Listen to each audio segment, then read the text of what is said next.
Okay, here's the putting it together for linear regression. So here are professor's times in minutes to swim the 2,000 yards and his pulse rate in beats per minute after swimming 23 sessions in the pool.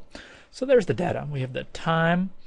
Like for instance, this first session, he had a 34.12 minutes and immediately took his pulse rate, and it was 152 beats per minute, and so on. Okay, so before we begin entering this data in, it's always good to try to determine which one is the explanatory variable, which is going to be x, and which one is the response variable, which we usually call the y. So which one is, do you think, explaining the other? Is the pulse rate explaining the time? That is, as he has a higher pulse rate, he gets a different time, or is it the time that he spends that is explaining the pulse rate?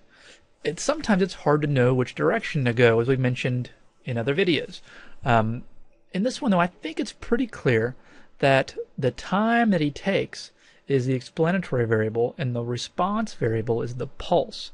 So, in general, you would think a faster time, so a shorter time, would indicate a higher pulse rate. Just sort of glancing through these, that seems to be the case with many of these, but not always. So I'm going to say here the explanatory variable is the pulse rate, the time, and the response variable is the pulse rate. Okay, so now it says make a scatter plot of the data and determine if there's an association between time and pulse rate. Okay, so let's go ahead and plot these. Now, I usually like to put x in the L1 and y into L2. Now, you don't have to do that, but I try to be pretty consistent about doing that, so I don't have to change things when I start plotting. My equations come out. I don't have to flip the L1 and L2 around and so forth. So it's a good habit to get into. Okay, so now I have that already input. I assume that by now we can enter data in L1, L2, and all that is in there. Hopefully that's all in there correctly. Okay, so now what we're going to do is we're going to do a scatter plot. So we should really do a scatter plot before even running a regression on it, right? We need to determine if it sort of has a linear pattern to it. Now there are other types of regressions that we're not going to necessarily do in here, like quadratic or exponential. So we need to make sure that it sort of has a linear trend or pattern to it. So let's turn our stat plot on. So second y equals, and it's already selected to the type. That's a scatter plot type. We notice x list is in L1, y in L2. If you happen to flip them around, so they won't always be given in this order. It's not always x's in the top, y's in the bottom. You would need to flip that around if you happen to put it in incorrectly, or if you happen to flip them around when you put the data in. Okay, so now we're going to plot it. And it is on, so we're going to press zoom 9. And there's our plot. It does definitely appear to have a downward trend, right? Sort of a linear pattern.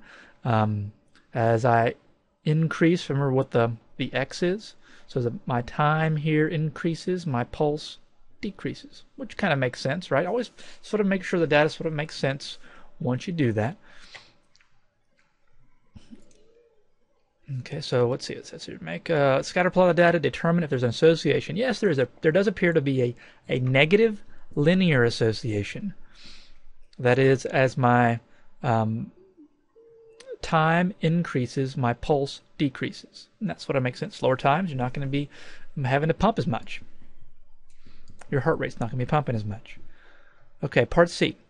Find the least squares regression line, coefficient determination, and correlation coefficient. So let me go ahead and put a comma here and round to 3 decimal places. Okay, so if you haven't done so yet, we're going to need to turn our diagnostics on. So you'll press second catalog, and to get there quicker, it's already put on alpha. We can see the little A right here. So if I just press the D, which is the x, the -1 on this calculator, get me there a little quicker, and I go to diagnostics on. I don't know of another place I can find this, so this is where I go, and I press enter. If I don't do that, it won't give me r squared or r. And once you turn it on once, you shouldn't have to turn it on again unless you reset your calculator.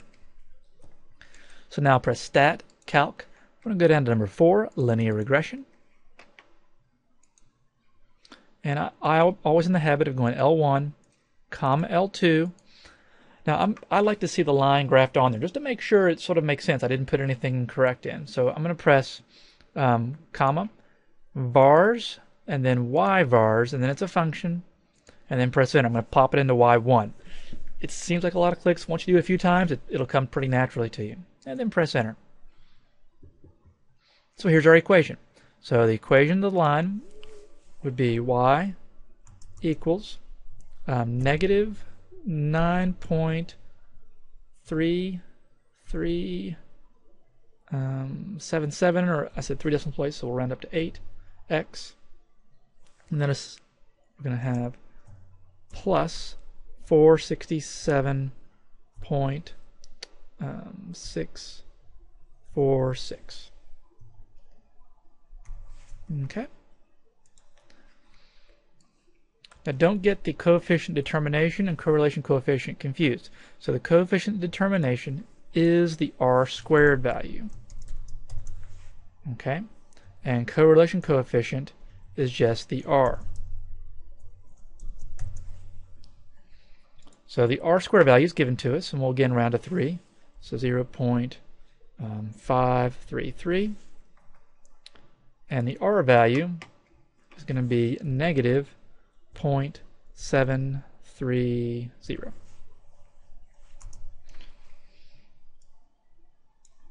Okay, so hopefully that makes sense, that it's going to be negative because it's going in the negative direction, the correlation coefficient. And again, this is a sort of moderately strong or fairly strong negative relationship. And here's the r squared value.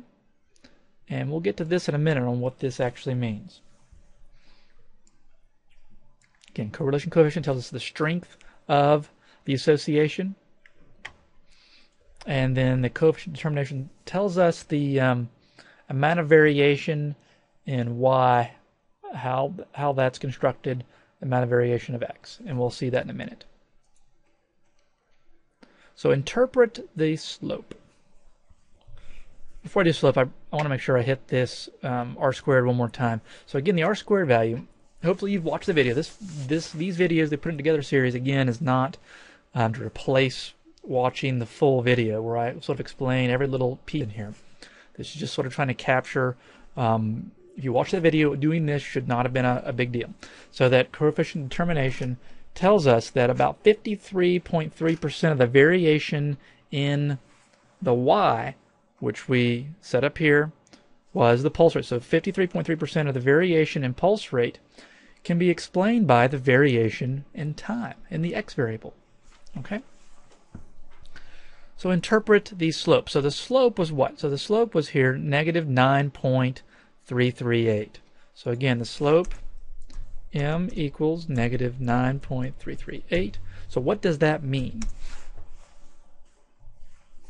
So one thing that I would have helped is if I write the linear regression equation with words rather than letters. So if I write this out, the y, again, was pulse rate. So if I say pulse rate, let me spell this, pulse rate equals, okay, went ahead and wrote that out.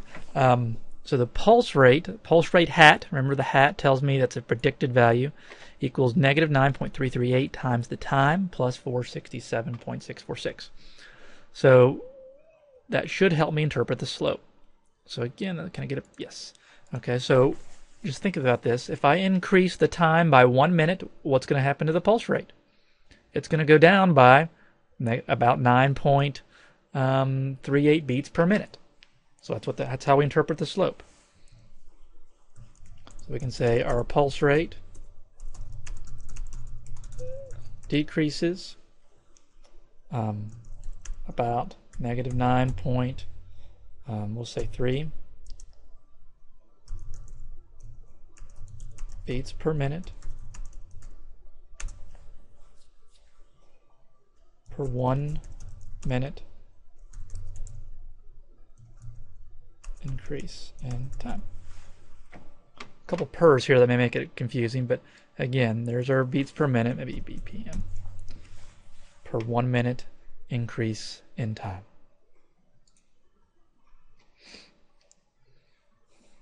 And you will need to be able to interpret the slope on almost every problem. So make sure that you understand that.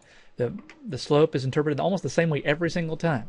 So the y will increase or decrease, whether it's negative or positive. And then it's the slope. Remember, the slope is going to be whatever the slope is per 1 unit. In this case, the unit is minutes. If that were in seconds, it'd be seconds. Increase in the x. Okay, and you'll get better at that. I mean, you need to do 4 or 5 before you really become stronger at understanding that slope. Okay, part E. Use the equation to predict the professor's pulse rate if the next day's time is 34.30 minutes. Okay, so notice when I graph this, there's that equation that slides right in there really nicely.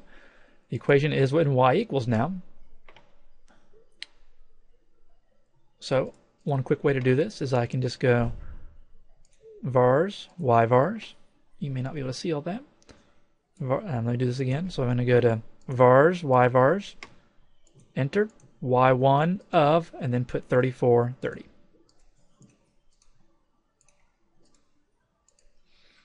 So I would expect a pulse rate. It's predicted to be about 147.4 beats per minute. I notice all these other ones are rounded to the nearest unit. It's hard to get a fractional beat per minute, so we would say just round to 147. 147 beats per minute.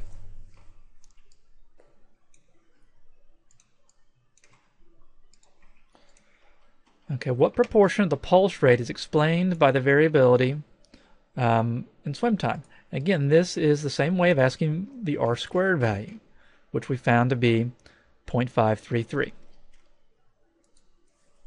We can say 0.533, or we can say 53.3%.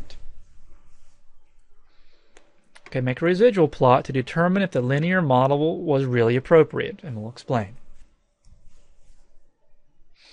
Okay, so we're going to go to set up our stat plot.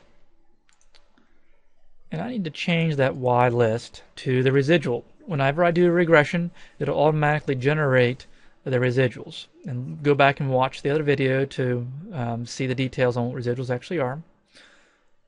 And so I just go to the list, and hopefully I have this RESID. There it is. Again, you have to run the regression first before it'll generate this. Everything looks good. Do a zoom 9.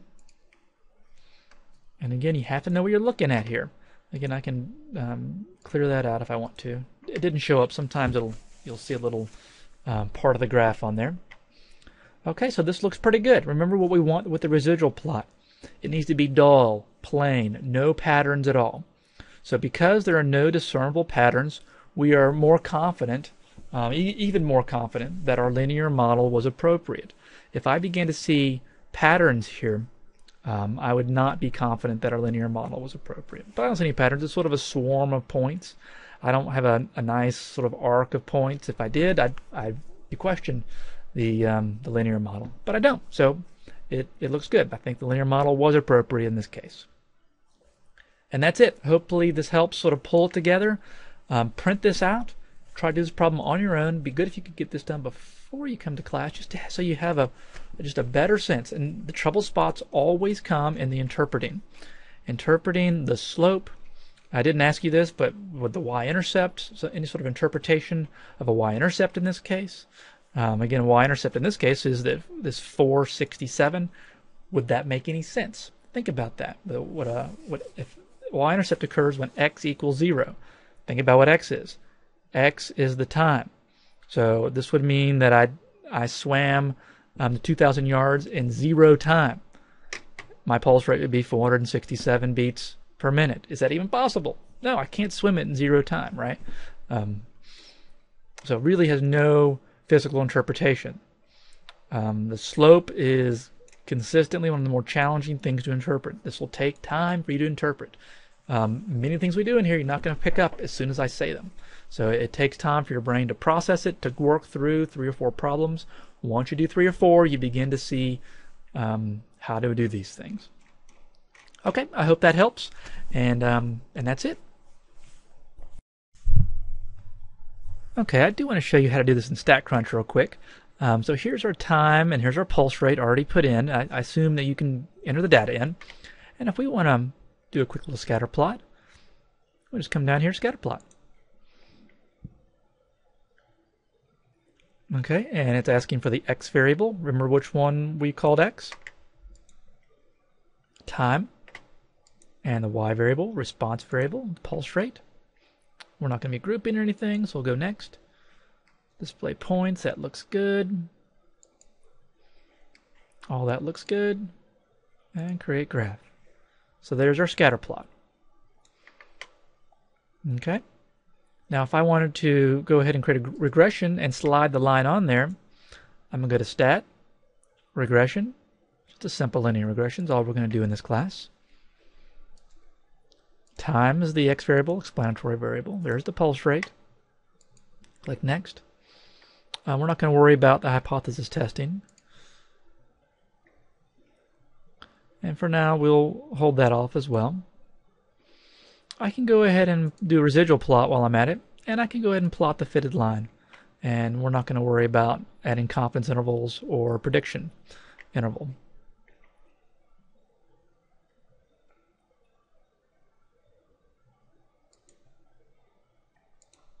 Calculate. And so notice what we have here. Here is our equation, and I like how Statcrunch uses words here. We have pulse rate, 467.645 minus 9.338 times the time in minutes. And notice all they did is they switched this around. So they're doing it y equals a plus bx as opposed to bx plus a, or mx plus b, however you want to think of it. So don't let that freak you out. Here's the correlation coefficient, negative 0.7301, and r squared, coefficient determination, 0.533. Exactly the same we got on the TI. And we're not going to worry about this down here. Click Next, and we asked it to fit the plotted line. Again, if you wanted to pop this into a Word document, which I may ask you to do on a take-home part of an assignment, and click Next. And here's the residual plot.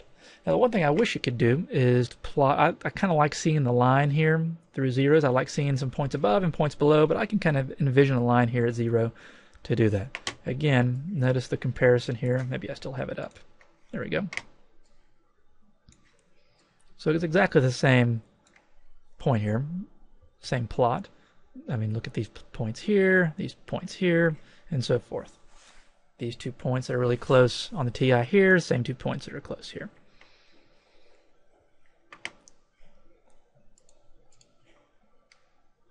And that's it.